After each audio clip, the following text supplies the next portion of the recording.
Mis sur Facebook hier par Père Henri Boulade, qui se trouve actuellement au Caire. L'Occident tout entier est outré, offusqué, scandalisé parce que l'armée égyptienne a osé déloger les frères musulmans des deux bastions de Rabaa et de Nahda, où ils s'étaient barricadés depuis plusieurs semaines. Bilan, plus de 600 morts dans les deux camps. Aussitôt, les médias, bien pensants, poussent des cris d'effroi et demandent que le Conseil de sécurité et les associations internationales des droits de l'homme condamnent avec la plus extrême fermeté cette sauvage agression. Pauvres frères musulmans victimes de la violence. Ces gentils moutons, bien connus pour leur douceur et leur innocence, sont l'objet de procédés inacceptables. Il faut donc les défendre contre les loups dévorants de l'armée et de la police égyptienne.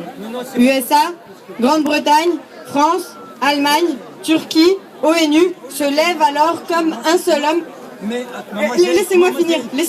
Ok, c'est beaucoup d'ironie, vous n'avez pas compris. Ok.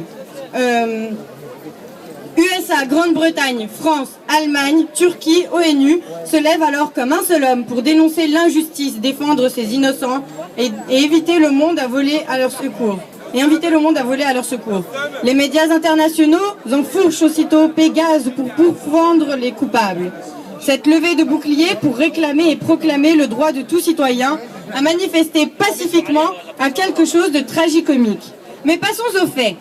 D'abord, la mosquée de Rabaa où s'étaient enfermés les frères était une véritable poudrière où l'on a découvert un arsenal de guerre inouï. Aucune dénonciation de l'Occident. Depuis des semaines, les milices des frères, armés jusqu'aux dents, sèment la terreur dans l'ensemble de la population d'Égypte.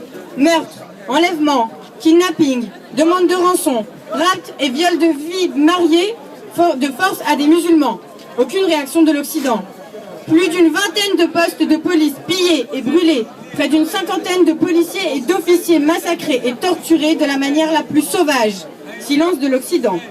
Mausolées soufis détruits et familles chiites massacrées ne soulèvent aucune émotion internationale.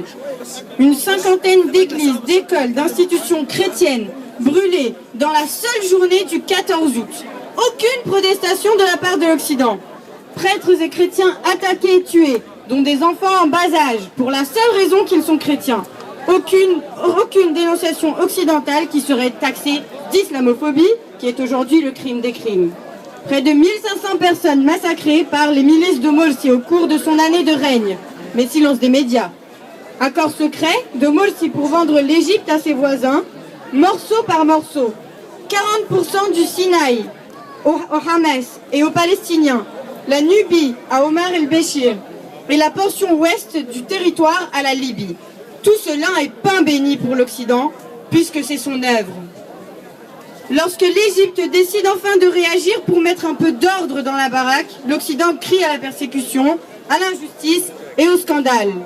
Ce n'est un secret pour personne que les élections présidentielles furent une vaste mascarade et que le scrutin fut entaché d'énormes fraudes. Malgré tout, les médias persistent à affirmer que Morsi a été le premier président de l'histoire d'Égypte élu démocratiquement et qu'il a pour lui la légitimité. Le peuple égyptien qui a bon dos a quand même accepté de jouer le jeu en se disant « voyons-les à l'œuvre ». Le résultat fut tellement catastrophique, insécurité, chômage, inflation, pénurie de pain et d'essence, économie en chute libre, tourisme agonisant, que l'ensemble de la population, au bout d'un an, demande à Morsi de dégager. En moins de 2 mois, le mouvement Tamarod rassemble plus de 22 millions de signatures réclamant son départ. En vain, face à son obstination, plusieurs dizaines de millions d'Égyptiens, dont une majorité des gens du petit peuple, qui étaient ses anciens partisans, déferlent dans les rues des grandes villes pour exiger son départ. Encore en vain, l'armée, jusqu'alors neutre, se décide alors d'intervenir pour soutenir le peuple et écarter l'indésirable qu'elle garde en résidence surveillée.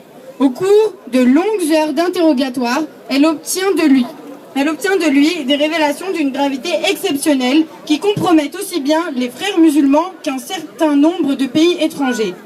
Face à la prise de pouvoir de l'armée, l'Occident crie aussitôt au coup d'État. Si coup d'État il y a eu, celui-ci fut populaire et non militaire, l'armée n'ayant fait qu'obtempérer à la volonté du peuple. Celui-ci, excédé par un président qui l'avait trompé, floué, berné, a donc par une réaction de survie, réclamer son départ. Une petite histoire très savoureuse illustre bien ce que je dis. Quelqu'un achète au marché une boîte de conserve qui, une fois ouverte, se révèle avariée. Que va-t-il faire? La manger ou la jeter? La jeter, bien entendu. C'est un peu ce qu'a fait le peuple égyptien, auquel Morsi et les frères promettaient monts et merveilles. Une fois la boîte ouverte, il s'est aperçu que l'intérieur était pourri. D'où sa réaction de rejet. Suite à l'exclusion de Morsi, l'armée a voulu quand même associer les frères musulmans au nouveau gouvernement en leur proposant de faire équipe avec les autres tendances.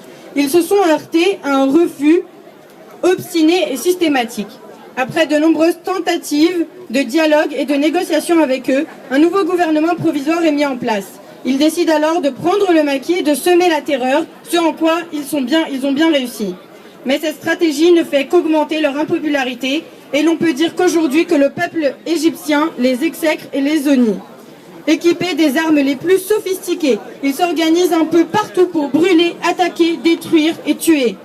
L'armée décrète alors l'état d'urgence et impose un couvre-feu du coucher au lever du soleil. Mais les frères musulmans s'estiment dispensés d'obéir.